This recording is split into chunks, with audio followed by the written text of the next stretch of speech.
ನಮಸ್ಕಾರ ನೋಡಿ ಈ ಗ್ಯಾರಂಟಿ ಹೆಂಗಾಗೋಗ್ಬಿಟ್ಟಿದೆ ಅಂತ ಹೇಳಿದ್ರೆ ಕರ್ನಾಟಕದಲ್ಲಿ ಗ್ಯಾರಂಟಿ ತುಂಬಾ ಚೆನ್ನಾಗಿ ವರ್ಕೌಟ್ ಆಯಿತು.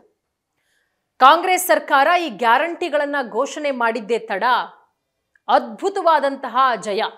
ಹೆಂಗೆ ಅಂತ ಹೇಳಿದ್ರೆ 135+ ಕಾಂಗ್ರೆಸ್ ಸರ್ಕಾರ ಭರ್ಜರಿಯಾಗಿ ಅಧಿಕಾರಕ್ಕೆ ಬಂದಾಯಿತು. ಇದೆಲ್ಲವೂ ಕೂಡ ಗ್ಯಾರಂಟಿಯಿಂದ. ಅದಾದಮೇಲೆ ಗ್ಯಾರಂಟಿಗಳ ಅನುಷ್ಠಾನವೂ ಕೂಡ ಆಯಿತು. ಅನ್ನಭಾಗ್ಯ, ಅದರ ಜೊತೆಗೆ ಇನ್ನು ಬೇರೆ ಬೇರೆ ರೀತಿಯ ಪಂಚ ಗ್ಯಾರಂಟಿಗಳು, ಫ್ರೀಯಾಗಿ ಬಸ್ಸು, ವಿದ್ಯುತ್ತು, ಅದರ ಜೊತೆಗೆ ಡಿಗ್ರಿ ಮುಗಿದಿರುವಂಥವರಿಗೆ ಒಂದಷ್ಟು ಮಾಸಿಕವಾಗಿ ವೇತನ, ಹೀಗೆ ಪಂಚ ಗ್ಯಾರಂಟಿಗಳು.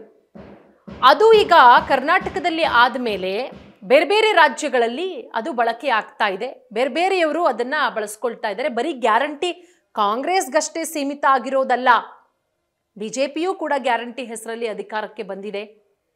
ಕೇಂದ್ರ ಚುನಾವಣೆಯಾದಂತಹ ಸಂದರ್ಭದಲ್ಲಿ ಬೇರೆ ಬೇರೆ ಪಕ್ಷಗಳು, ಬೇರೆ ಬೇರೆ ರಾಜ್ಯದಲ್ಲಿರುವಂಥ ಬೇರೆ ಬೇರೆ ಪಕ್ಷಗಳು ಕೂಡ ಗ್ಯಾರಂಟಿಯ ಹೆಸರಲ್ಲಿ ಅಧಿಕಾರಕ್ಕೆ ಬಂದಿರುವಂಥ ಉದಾಹರಣೆಗಳು ಕೂಡ ಇದೆ. ಈಗ ನೋಡಿ, ಗ್ಯಾರಂಟಿಯ ಪರಾಕಾಷ್ಠೆ ಬಿಹಾರ. ಪ್ರತಿ ಮನೆಗೂ ಕೂಡ ಸರ್ಕಾರದ ಹುದ್ದೆಯಂತೆ ಬಿಹಾರದಲ್ಲಿರುವಂಥ ಪ್ರತಿ ಮನೆಗೂ. ಇದು ಸಾಧ್ಯನಾ ಸ್ವಾಮಿ? ಪ್ರತಿ ಮನೆಗೂ ಕೂಡ ಸರ್ಕಾರಿ ಉದ್ಯೋಗ ಕೊಡೋದಕ್ಕೆ ಸಾಧ್ಯವಾ? ಖಂಡಿತ. ಅದ್ರ ಬಗ್ಗೆ ನಾನು ನಿಮಗೆ ಹೇಳ್ತಾ ಹೋಗ್ತೀನಿ. ಯಾರು ಭರವಸೆ ಕೊಟ್ಟಿರೋದು ಗೊತ್ತಾ? ಸರ್ಕಾರಿ ಉದ್ಯೋಗ ಕೊಡ್ತೀವಿ ನಾವು, ನಮ್ಮ ಪಕ್ಷವನ್ನು ಅಧಿಕಾರಕ್ಕೆ ತಂದರೆ ನಿಮಗೆ ನಾವು ಸರ್ಕಾರಿ ಉದ್ಯೋಗ, ಈ ರೀತಿಯ ಆಸೆ ಆಮಿಷಗಳನ್ನು ಒಡ್ಡೋದು ಸಹಜ. ಚುನಾವಣೆಯ ಸಂದರ್ಭದಲ್ಲಿ ಹಣ ಹಂಚಿರೋದು ನೋಡಿದ್ದೀವಿ ನಾವು. ಅದರ ಜೊತೆಗೆ ಬೇರೆ ಬೇರೆ ರೀತಿಯ ಆಮಿಷಗಳನ್ನು ಒಡ್ಡಿರೋದನ್ನು ಕೂಡ ನೋಡಿದ್ದೀವಿ. ಅದು ಓಪನ್ ಆಗಿ ಗ್ಯಾರಂಟಿ, ಏನು ಗ್ಯಾರಂಟಿ ಅದು ಕೂಡ ಒಂದು ಆಮಿಷವೇ.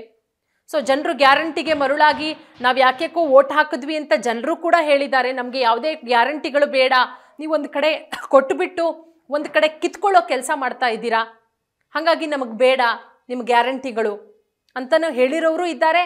ಬಟ್ ಗ್ಯಾರಂಟಿಯಿಂದ ಒಂದಷ್ಟು ಜನ ಫಲಾನುಭವಿಗಳು ಒಳ್ಳೆಯದಾಗಿರೋರು ಕೂಡ ಇದ್ದಾರೆ. ಎಷ್ಟೋ ಹೆಣ್ಣುಮಕ್ಕಳು ಬರೋ 2,000 ರೂಪಾಯಿಲಿ, ಗೃಹಲಕ್ಷ್ಮಿ 2,000 ರೂಪಾಯಿಲಿ ಇಡೀ ಮನೆಯನ್ನು ನಿಭಾಯಿಸ್ತಾ ಇದ್ದಾರೆ.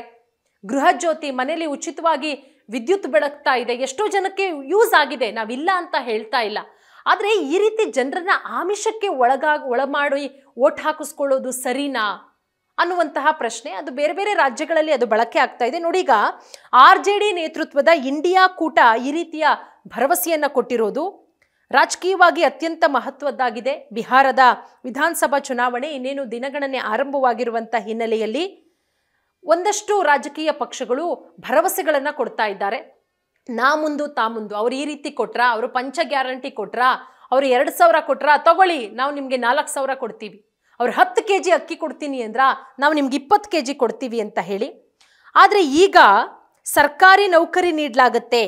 ಏನಾದರೂ ಚುನಾವಣೆಯಲ್ಲಿ ಇಂಡಿಯಾ ಕೂಟ ಗೆದ್ರೆ ಸರ್ಕಾರಿ ನೌಕರಿ, ಪ್ರತಿ ಕುಟುಂಬದ ಒಬ್ಬ ಸದಸ್ಯರಿಗೆ ಸರ್ಕಾರಿ ನೌಕರಿ. RJD ನಾಯಕ ತೇಜಸ್ವಿ ಯಾದವ್ ಇದನ್ನು ಘೋಷಣೆ ಮಾಡಿರೋದು. ಇದು ವರ್ಕೌಟ್ ಆಗತ್ತಾ?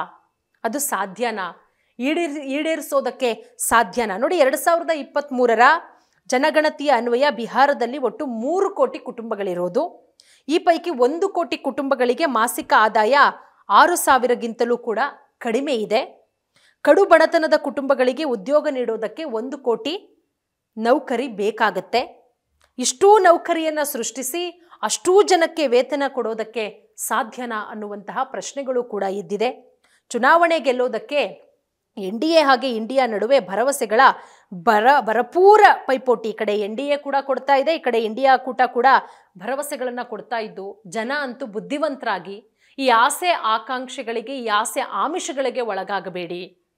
ಇವಾಗೇನೋ ಹೇಳಿಬಿಡ್ತಾರೆ, ಬಟ್ ಪ್ರತಿ ಕುಟುಂಬದ ಒಬ್ಬ ಸದಸ್ಯನಿಗೆ ಸರ್ಕಾರಿ ನೌಕರಿ ಕೊಡೋದಕ್ಕೆ ಸಾಧ್ಯನಾ ಅನ್ನೋದೇ ಈಗಿರುವಂತಹ ಯಕ್ಷ ಪ್ರಶ್ನೆ.